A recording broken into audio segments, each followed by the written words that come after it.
इकलौते बेटे की कहानी।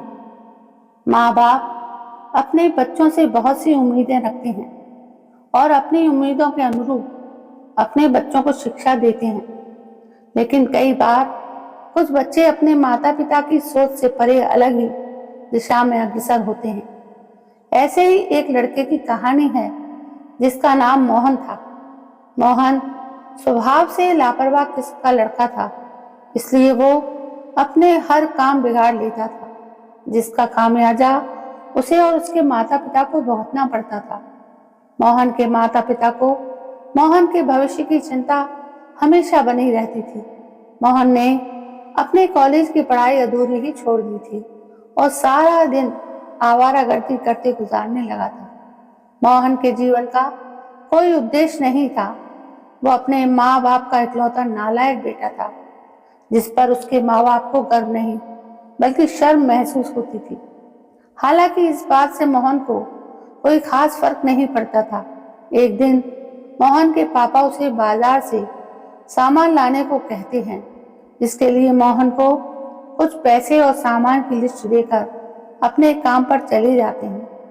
पापा के जाते ही मोहन अपने दोस्तों के साथ बाजार जाता है और सामान की लिस्ट के अनुसार सब कुछ खरीद लेता है और अपने दोस्त के साथ सामान का थैला लेकर थिएटर में पृथ्वी फिल्म देखने चला जाता है। मोहन फिल्म में दोस्तों के साथ खूब मस्ती करता है। फिल्म खत्म होने के बाद मोहन अपने घर वापस आ जाता है। मोहन के पापा कुर्सी में बैठे हैं, टीवी देख रहे होते हैं। वो मोहन के सामान के बारे में बहुत पूछते हैं। मोहन तुरंत अपने खाली हाथ देखता है और घबरा जाता है, क्योंकि सामान का थैला उसके हाथ में नहीं होता।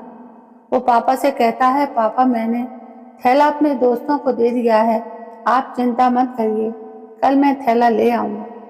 मोहन ने थैला खो दिया था। इस बात से उसे रात भर नींद नहीं आई थी। सुबह होते ही मोहन अपने पापा के उठने से पहले ही अपने दोस्तों के घर पहुंच जाता है और उनसे अपना थैला ढूंढने के लिए मदद मांगता है। मोहन के सभी दोस्त उसी थिएटर पर पहुंचते हैं जहां वो फिल्म देखने गए थे। मूवी थिएटर वाला उन्हें बताता है कि कल मूवी शो हाउसफुल था, इसलिए दर्शकों की बहुत भीड़ थी। थैले के बारे में पता लगाना बहुत मुश्किल होगा। मोहन बहुत निराश हो जाता है। वो अपने दोस्तों से कहता है, अगर ये सामान नहीं मिला तो मेरे पापा बहुत नाराज होंगे। मोहन के दोस्त उसकी मदद करना चाहते हैं, इसलिए वो सभी थोड़ा थोड़ा पैसा मिलाकर मोहन को दे देते हैं और कहते हैं, मोहन दोबारा से वही सारा सामान खरीद कर पापा को दे देते हैं। दोस्तों की मदद मिलते ही मोहन खुश हो जाता है और दोबारा लिस्ट के अनुसार सामान खरीद कर घर चला जाता है। इस बार तो मोहन की गलती पर उसके दोस्तों ने पर्दा डाल दिया था, लेकिन जिंदगी के और भी मुकाम अभी आने बाकी थे। मोहन के पिता अपने एक दोस्त से मोहन की नौकरी के लिए सिफारिश करते हैं, जिसकी वजह से मोहन को एक अच्छे कारखाने में मशीन ऑपरेटर की नौकरी मिल जाती है। हालांकि मोहन नौकरी नहीं करना चाहता, लेकिन वो कुछ दिनों तक अपने पापा की खुशी के लिए कारखाने काम पर जाने लगा था। मोहन को कारखाने में काम करने में कुछ ही दिनों में आलस आने लगा है और वो अपने काम में लापरवाही करना शुरू कर देता है। एक दिन मोहन की ड्यूटी सुबह 6 बजे से होती है। देर रात तक जागने की वजह से मोहन की नींद पूरी नहीं हो पाती, इसलिए वो कारखाने पहुंचकर कुर्सी में बैठे बैठे सोने लगता है। उसी समय मोहन के सुपरवाइजर उसे मशीन का रॉ मटेरियल वेस्टेज चैम्बर खोलने को कहते हैं, जिसे एक बटन दबाकर खोला जाता था। मोहन नींद में मशीन को चालू करने का बटन दबा देता है, जिसकी वजह से एक मजदूर का हाथ मशीन की बेल्ट में दबकर टूट जाता है। हादसा होते ही फैक्ट्री में अफरा तफरी मच जाती है। मजदूरों का हुजूम मशीन के आसपास उमड़ पड़ता है। लोगों की चीख पुकार सुनकर मोहन की नींद उड़ जाती है। वो अपनी कुर्सी से उठकर भीड़ के साथ भागने लगता है। तभी मोहन को पता चलता है कि उसकी गलती की वजह से ही मजदूर का हाथ टूटा है। अचानक उसे घबराहट होने लगती है, उसका शरीर कांपने लगता है। वो भीड़ से मुंह छुपाते हुए अपने घर की तरफ भागता है और घर पहुंचकर अपने पापा से सारी बात कह देता है। मोहन के पापा का गुस्सा सातवें आसमान पर चला जाता है। वो पहले से ही मोहन को नालायक बेटा मानते थे और अब मोहन ने इतनी बड़ी गलती कर दी थी जिसके लिए उसे जेल भी जाना पड़ सकता था। वो गुस्से में मोहन को घर से निकाल देते हैं। मोहन हादसे की वजह से बहुत दुखी था और उसके पिता ने भी उसे घर से बेदखल कर दिया था। उसके जीने के सारे रास्ते बंद हो चुके थे। उसने तय कर लिया था कि वो अब आत्महत्या ही कर लेगा और वो ट्रेन से अपनी जान देने के लिए रेलवे स्टेशन पहुंच जाता है और ट्रेन के आने का इंतजार करने लगता है। तभी एक जोरदार हॉर्न की आवाज के साथ एक ट्रेन रेलवे स्टेशन पर दाखिल होती है। ट्रेन के आते ही मोहन अपनी जगह पर खड़ा हो जाता है और पटरी में कूदने का मन बना लेता है। जैसे जैसे ट्रेन पास आती है, मोहन की धड़कनें बढ़ने लगती हैं और जैसे ही ट्रेन मोहन के करीब पहुंचती है, वो आत्महत्या करने के लिए ट्रेन के सामने छलांग लगा देता है। लेकिन उसी वक्त उससे एक आदमी टकराता है जिसके हाथ में एक बड़ा सा बैग होता है। टक्कर की वजह से मोहन दूर जा गिरता है और उसकी जान जाने से बच जाती है।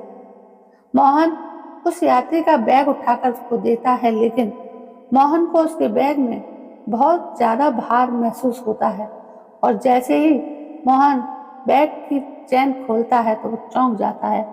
बैग के अंदर एक इलेक्ट्रॉनिक टाइमर बम चालू हो चुका था जिसका समय के अनुसार अगले 10 मिनट में वो बम फटने वाला था।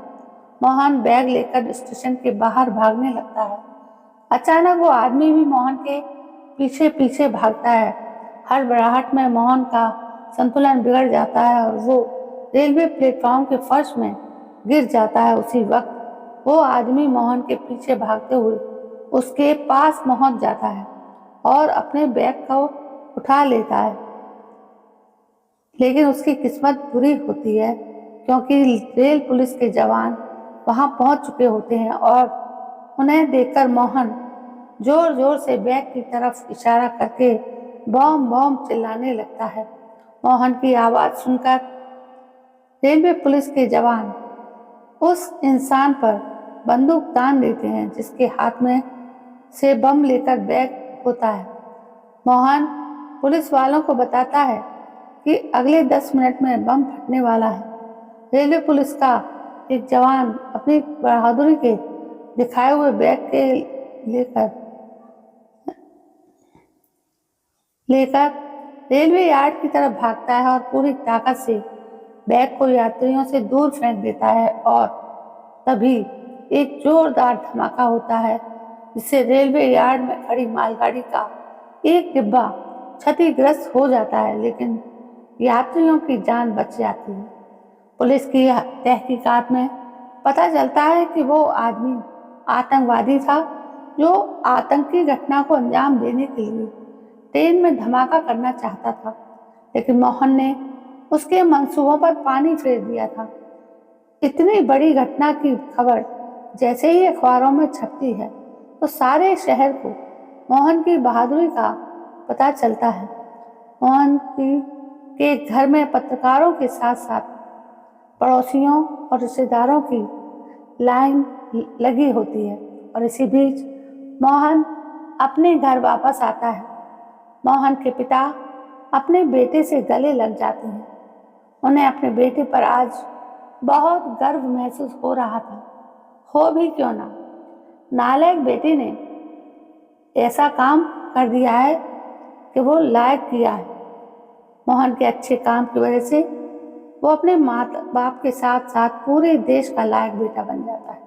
और इसी के साथ ये इतनी सुंदर कहानी समाप्त हो जाती है।